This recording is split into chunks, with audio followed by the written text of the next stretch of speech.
Salut PA. Hello Alex. J'ai plein de questions pour toi, non seulement parce que ça fait longtemps qu'on ne s'est pas vu, on en parlera peut-être plus tard, aussi parce qu'on approche d'Halloween et que Mhm. j'ai toujours gardé en tête qui dit Halloween dit le moment pour planter l'ail. Vrai ou faux, mythe ou réalité? Non, non, réalité, surtout pour l'ail à col dur, à tige dure, ben, on fait ça à l'automne. Puis l'idée en termes de moment, c'est de peut-être être un genre de 4 à 6 semaines avant que les gros gels arrivent. Donc, pas trop tôt en septembre, pas trop tard non plus, je te dirais, à l'automne. Fait que là, on approche de l'Halloween. Je vais être tout à fait franc et honnête, je n'ai pas planté la mienne hier. Hier, excuse, encore. Parce que Encore. pourquoi j'ai fait ce lapsus-là? C'est parce que hier, j'étais chez des amis, puis j'allais les aider. Là. C'était dans le cadre aussi d'un tournage d'un documentaire. Puis écoute, on a planté l'ail chez eux. Puis moi, j'étais là, il faut que je plante la mienne. Il faut que je plante la mienne. Euh, Et mais c'est ça. Mais je peux te dire le pourquoi après si tu me relances avec la ah, question. Là. exactement, c'est ce que j'allais dire. Moi, j'adore ce moyen mémotechnique parce que c'est peut-être Oui. la plantation la plus facile à retenir. Mais ouais, en vrai, pourquoi? Qu'est-ce Bon. qui fait que si c'est trop tard ou c'est trop tôt, ça va rater? C'est quoi la science derrière ça, monsieur Hey, l'agronome? c'est tellement une culture qui pardonne qu'il ne faut pas en faire un dogme, tu sais, dans le sens qu'il faut faire ça, ça, ça, puis sinon ça ne marchera pas. Mais l'ail, ce qu'on plante, c'est un cailleux. Donc, on a le bulbe ou la gousse au complet qu'on sépare en petits cailleux. Puis si on prend le temps de la regarder, il y a vraiment une pointe là, plus haute, le sommet, puis à la base, c'est là que les racines vont sortir. Donc, il faut qu'à l'automne, elle ait le temps de commencer son enracinement. Question de favoriser la vigueur au printemps suivant quand ça va redécoller. Si on sème trop tôt, il y a des risques qu'elle subisse comme une période de gel, pas de gel, mais de froid qui la réveille. Puis il y a des risques qu'elle se mette à émerger puis qu'on commence à avoir un développement foliaire. Ça l'expose un peu plus aux intempéries, à des hivers rigoureux. S'il y a un redout à l'inverse puis que la glace se forme après parce qu'il y a eu de la pluie, ça peut créer de la mortalité au niveau de nos plants. Mais encore là, Alex, c'est tellement une culture qui pardonne, une culture assez facile à réussir que je pense que l'important, c'est juste d'en planter. Point à la ligne. T'sais. Fait que bête de même, là, c'est ça, je te dirais. Mais après, oui, il y a des façons d'optimiser les choses. Je mentionnais la racine, la pointe vers le haut. Mais quand on la plante, on met cette pointe-là par en haut, justement pour pas que la tige aille à Mmh. forcer et qu'elle soit tout courbée au moment où elle veut sortir de terre. Elle Donc, c'est ça pardonne la pas au logique. point où si tu inverses, la tige vers le bas, ça Oui, fonctionne oui. pas. Non, Ça ça va pourrait. fonctionner, mais il va y avoir une courbure un peu quand on la voit. Ah. Puis bon, ça va peut-être nuire un peu à son développement. Puis au final, ça va faire quoi? Un moins bon rendement. Mais là, on n'est pas en agriculture là, quand on se parle, on Mmh. est au jardin. Fait que c'est pour ça que je te dis, il ne faut pas capoter. Là. Et je suis content que tu mentionnes ça, qu'elle pardonne plus que d'autres. Moi, je l'avais jamais vraiment vu sous cet angle, mais en tout cas, moi, sur le fait que sa capacité de régénération, par le fait Oui, qu'on puisse replanter, aussi le fait qu'elle a tendance à passer, toute l'année et bien se conserver. Personnellement, j'ai envie de dire, pour ceux qui ont envie de tendre vers une autonomie alimentaire, s'offrir cette victoire de l'ail, pour ouais, moi, elle a été, super importante dans ma motivation. ouais. Et j'inviterai, un peu tout le monde à le tenter une fois dans sa vie parce qu'on dit souvent, le potager, c'est compliqué, mais moi, j'ai jamais eu de problème avec ça et c'est des belles victoires, une plantation d'ail quand ça réussit.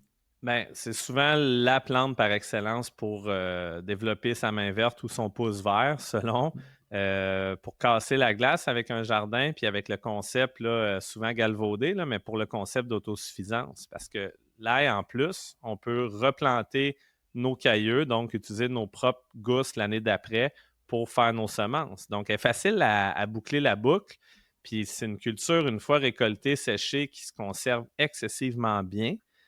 Donc, elle est facile à garder toute l'année puis en avoir pour toute l'année. Tu sais.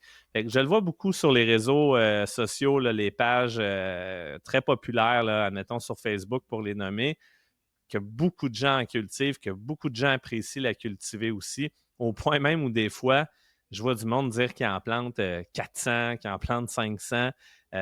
J'imagine qu'il l'offre en cadeau parce que reste que, comme beaucoup de légumes, Alex, moi, je suis vraiment un adepte de la planification en fonction de son assiette. Fait que je m'amuse souvent à me dire, ben, tu sais, une gousse complète d'ail chez nous, c'est à peu près une par semaine. J'en ai besoin de 52 pour faire mon année au complet. À ce chiffre-là, j'ajoute un facteur de sécurité, un facteur de sécurité de 10%, tu sais, fait que là, je vais rajouter facilement un 5 plans supplémentaire, puis un autre 20%, mettons, pour la semence de l'année d'après. Fait que là, je vais rajouter un autre 10 plans. Fait que, tu sais, grosso modo, là, je suis à peu près à 65 plans que je pourrais arrondir à 70. Mais ça m'est déjà arrivé moi-même de faire 10 mètres de plantation d'ail. Puis aujourd'hui, tu vois, je dois faire des planches là, chez nous. Là, donc, ma parcelle sur laquelle l'endroit physique jardine, je dois être à peu près à 3 à 4 mètres d'ail, je te dirais, en termes de production. Là. Moi, je tourne autour de 100 parce que c'est un chiffre, facile à Ouais, retenir et à compter sur, 8 p ouais, c'est ça, ouais, un 3-4 m aussi.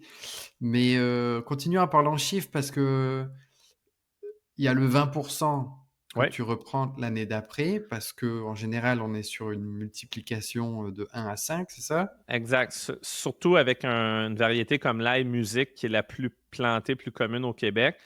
Si Mmh. quelqu'un l'achète d'une épicerie, idéalement bio, parce qu'il ne faut pas qu'elle ait été irradiée comme l'ail de Chine. Fait qu'eux, ils vont juste l'irradier pour faire en sorte qu'elle ne germe pas. C'est comme un traitement antigerminatif. C'est la même chose avec le gingembre. Donc, si on va acheter de l'ail bio, elle n'a pas subi ce traitement-là. Donc, autrement dit, elle est encore viable. Et quand on l'ouvre à l'intérieur et qu'on voit qu'il y a 4-5 cailleux, ça peut être plus, à ce moment-là, ben, c'est là que l'idée que un cailleux sur 5, donc le 20 va retourner à ma production. Mais des variétés d'ail, il y en a plusieurs. Donc, si vous en avez 8-9 cailleux par gousse, ben à ce moment-là, vous avez besoin de moins en planter pour faire votre production de semences. Là, je ne sais pas si tu me suis dans ma logique, là, mais le chiffre de 20 Ouais. il est un peu arbitraire, quoi qu'il est basé un peu sur un calcul en fonction de la morphologie de la plante, mais sinon, ça peut être juste un 10 supplémentaire en fonction de la variété. Là. Mais c'est Puis ça. c'est vrai, comme tu dis, moi, sur des cultures que j'aime bien, j'ai tendance à mettre un petit facteur de générosité, Oui, pour les voisins parce que ça fait toujours offrir plaisir, d'offrir. voilà. Malgré que c'est un drôle de cadeau, là, je ne sais pas comment que les gens reçoivent ça, mais si tu combes ça avec d'autres cultures, c'est chouette aussi. Ce qui est important quand vient le temps de sélectionner les semences, c'est d'observer aussi les cailleux. Tous ceux qui sont apparence de maladie, d'insectes ou autres, des petites caries noires et autres, des taches, des fois rosées un peu pour le fusarium, ben ça, on l'élimine. On va essayer de mettre les chances de notre côté en plantant des cailleux qui sont sains. Puis là, ben, on doit diviser notre bulle, notre gousse d'ail avec les cailleux. Puis ça, je te dirais, on fait ça idéalement le jour même, mais pas trop longtemps d'avance parce qu'il ne faut absolument pas qu'il se dessèche, lui-là. Tu sais, c'est un organisme vivant, mais qui est en dormance. On garde aussi l'écaille, tu sais, la pelure qui est autour. On ne vient pas le mettre complètement à nu. Donc, on l'épluche, on le défait en petits cailleux, puis on garde l'écaille autour. C'est ça qu'on vient planter. Fait qu'il faut le garder frais pour qu'il soit vivant puis avoir un bon taux de succès. Puis comme beaucoup de plantes, tu sais, c'est 2 à 3 fois la grosseur de la graine en termes de profondeur. Fait que, tu sais, je te dirais un 5, 7, max 10 centimètres de profondeur pour venir planter notre cailleux.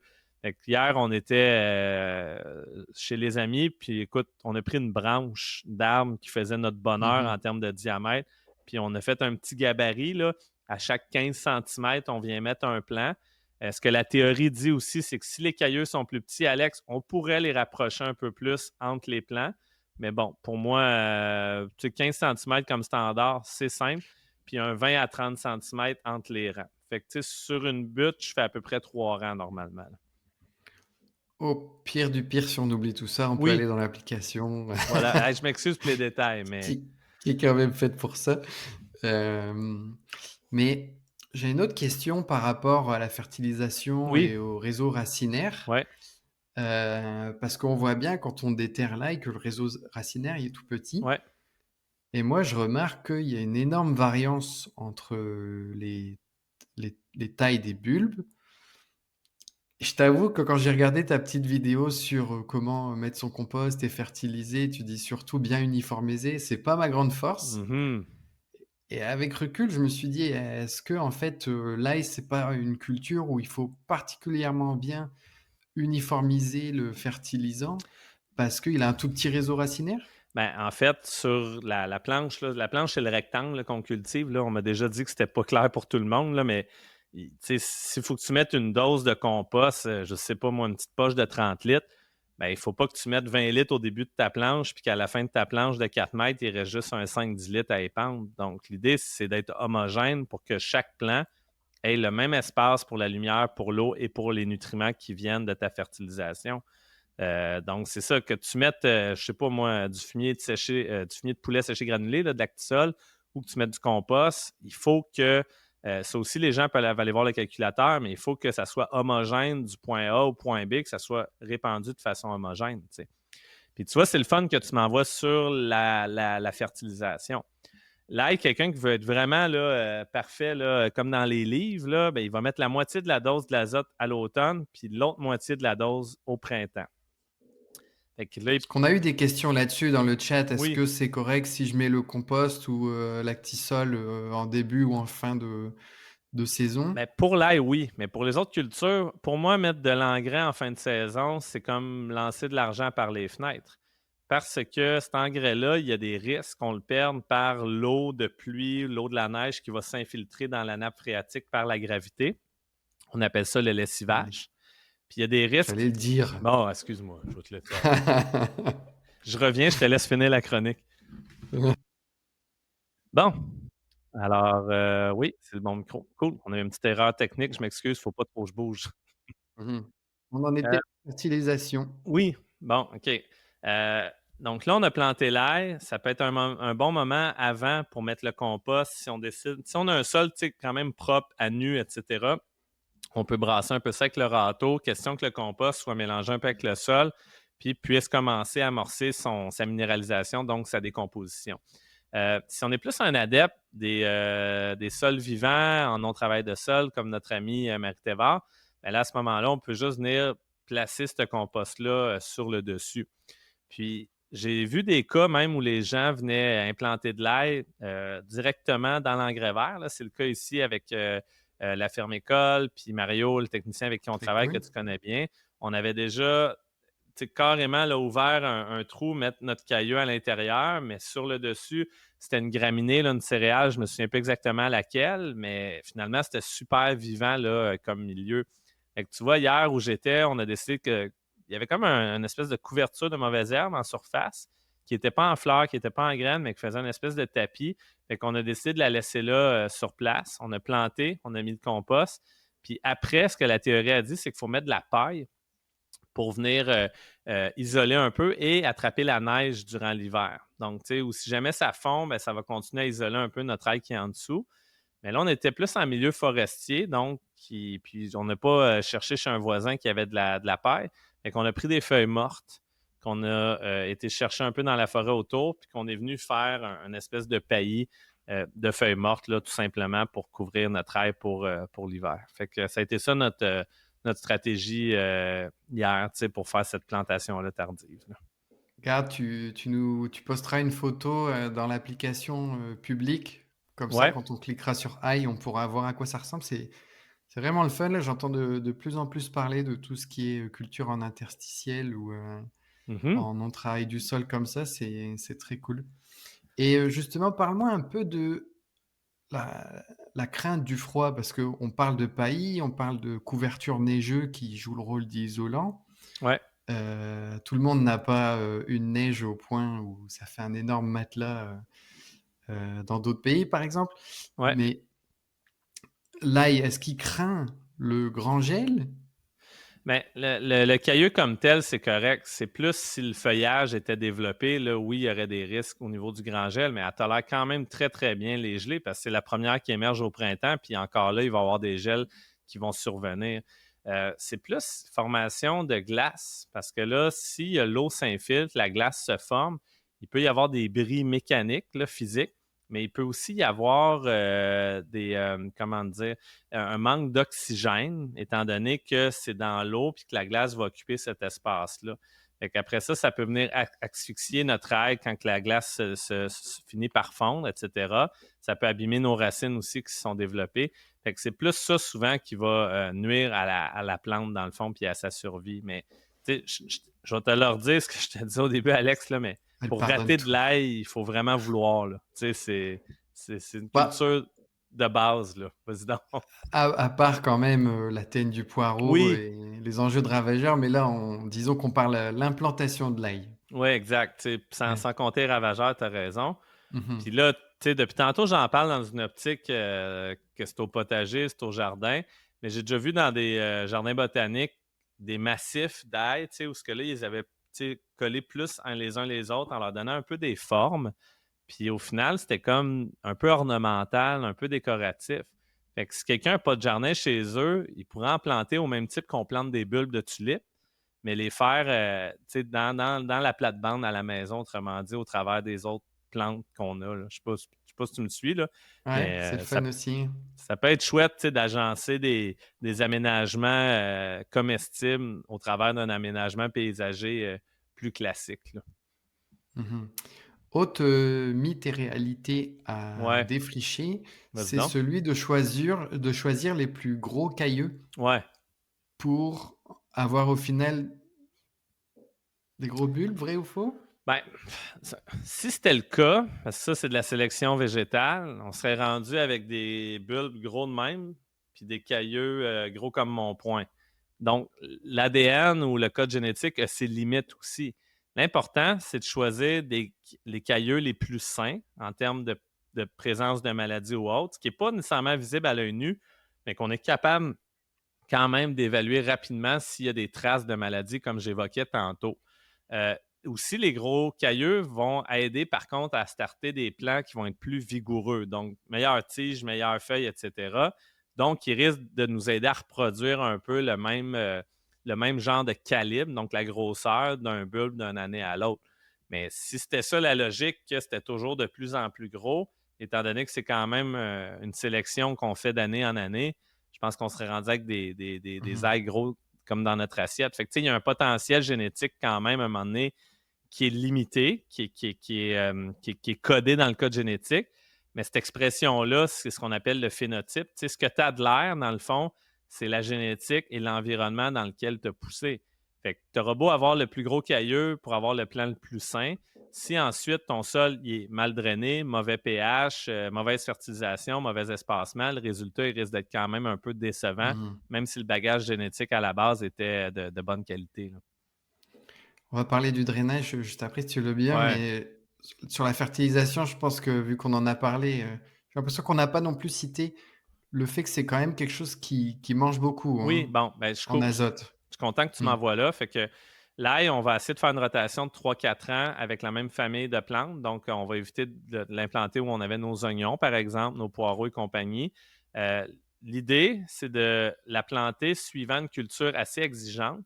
Donc, on pourrait la planter après tout ce qui est crucifère, là, les brocolis et compagnie, après une cucurbitacée, après les tomates. Donc là, on l'amène en deuxième instance en termes de rotation de culture. Donc, elle va bénéficier de la fertilisation résiduelle qui reste suite à notre culture de concombre, tomates, etc. Mais encore là, moi, j'irais voir vite, vite dans l'app là, à quelle quantité de compost ou quelle quantité d'actisol il faut que je mette pour avoir une bonne Mmh. fertilité. Là. C'est toujours un peu surprenant, oui. Oui, quand même. Hein? Et drainage parce que une des peurs, c'est l'excès d'eau. Ouais. Est-ce qu'il y a une technique quand on sait qu'on est sur une parcelle avec un peu plus d'eau que d'habitude ou même, on a peur des aléas climatiques? Ben, faites des bions, faites des buts. Tu sais, dans le fond, on va se servir de la terre qui est dans les allées puis on va la ramener sur la parcelle ou la planche que l'on cultive pour essayer de former une espèce de buton.